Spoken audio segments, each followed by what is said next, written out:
Hey everyone, if you've seen some of my other videos, you'll know that I'm into kind of the DIY and gadgets and that kind of thing. So I wanted to share with you today kind of a little hack for these little 12 or I guess 6 to 24 volt electric ride-on toys.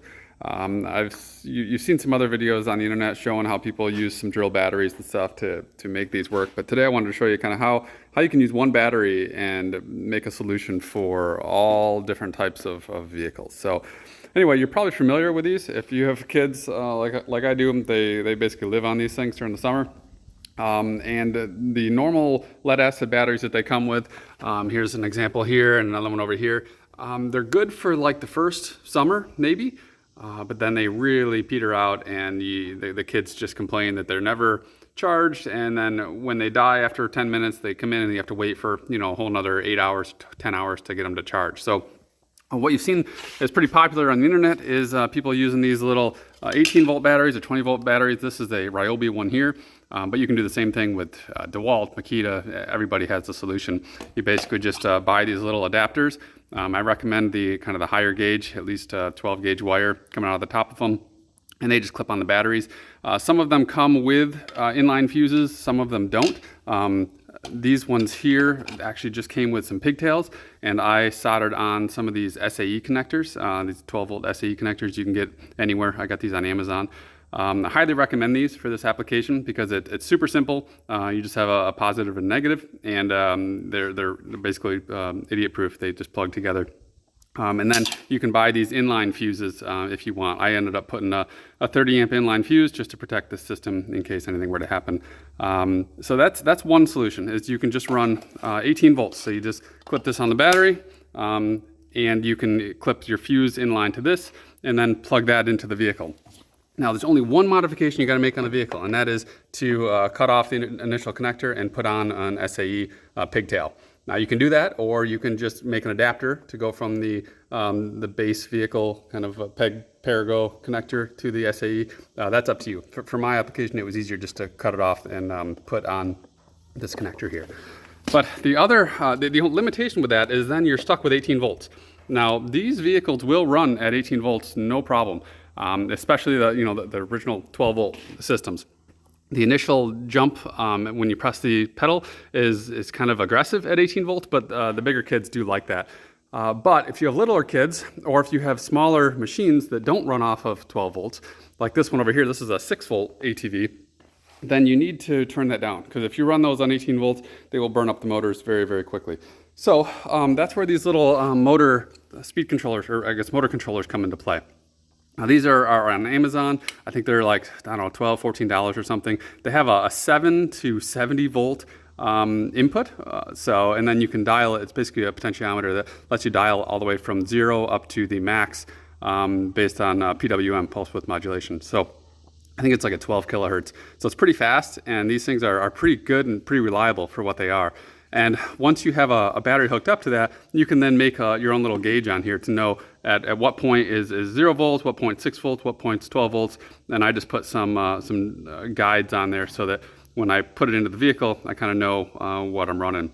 So for the big kids, you can of course turn this all the way up and run the full 18 volt supply voltage. Or the little kids, you can dial it down to 12 volts, 8 volts, 6 volts, whatever you want. And when I plug it into the little ATV over there that's only 6 volts, I can dial this all the way down to 6 volts, and it'll run that one no problem. And the benefit about this is that not only are these batteries really cheap and you can find them anywhere, but they charge so fast, So I have, I don't know, 4 or 6 of these batteries, something like that. And as soon as the kids are done, I just, pop in another one, and they keep going. And they seem to last a long time. I'd say at least an hour and a half of runtime. And that's going on our property, which is, tall grass, hills, that kind of thing. So overall, extremely pleased with this. And you can always monitor the battery level too, whereas the base ones, you have no idea how much battery you have left. The other nice thing about these is you get full power until the very end, whereas the lead acid, they slowly peter out as the kids ride them. So I'll plug these in and give you a quick demonstration, and we'll go from there. So again, I just want to demonstrate the way that these work. This is all plugged in. Again, I have the battery plugged into the speed controller plugged into the vehicle with these SAE connectors. And on this little speed controller, there's actually an internal 30 amp fuse. So you actually don't need an inline fuse on your battery connection because it's already covered inside the speed controller. And they are replaceable too. They're just the little small fuses. But I wanted to demonstrate that when this is not in operation, there's actually 18 volts, coming in to both sides of this controller. You'll see here, this is the input from the battery. You can see 18.65 volts. And the output of the speed controller is also 18.8 volts. But right now I have the dial set at 12 volts. So the minute that it sees a load, it will modulate that voltage so that it outputs whatever your dial is. So here, I'll just give you an example of, I will press the button on the vehicle while measuring the voltage. And you'll see how that jumps right down to that 11.4 volts. Now I can turn that knob down. I just have tape on there to hold it in place, but I can turn it down to say 6 volts, or at 7 volts, and you can hear how the vehicle's going slower and it's outputting a lower voltage. And alternatively, I can turn it all the way up to the base voltage, which is 18 volts, and you can see how then when I measure the output, with no load it's 18.6, and with load it's also over 18 volts. So it gives you a lot of flexibility for the age of the child, the terrain that you're running on, and like I say, these vehicles will handle 18 volts, no problem. We've been running these for a couple years now with my older kids using 18 volts, and we're running original gearboxes and everything. So I will say though that if you have a large kid or 2 kids, or if they're towing a big trailer with a lot of weight, going up a hill in grass and they're in 18 volts, there is a time or two where it has blown that 30 amp fuse where I've had to replace it. But overall, that's a small price to pay for the flexibility that you get running this setup. So, and you still get the original speed control on the vehicle. You can use mode 1, mode 2, reverse, that kind of thing. And then I'll show you quick what it looks like on a 6 volt setup. So here we have one of the little 6 volt ATVs that basically you can find near the edge of the road for free all over the place, because the original batteries, they're really tiny lead acid battery, and they only last like 2 minutes when they were new. But the nice thing is you can use these same batteries, same setup in this. So if you mount this in here, plug it in. Again, I just cut the connector off, put one of these SAE connectors on, and this all actually fits down in here well. And I'll just demonstrate here right now. So right now I have the controller set at basically 18 volts, and you'll hear that this thing, it's only designed for 6 volts. So it will work, but it will wheelie instantly and throw you right off the back of it, especially little kids. But the nice thing is you can turn it right down to its base volts, which is 6 volts, and all of this fits in here with the seat on, and it works like new.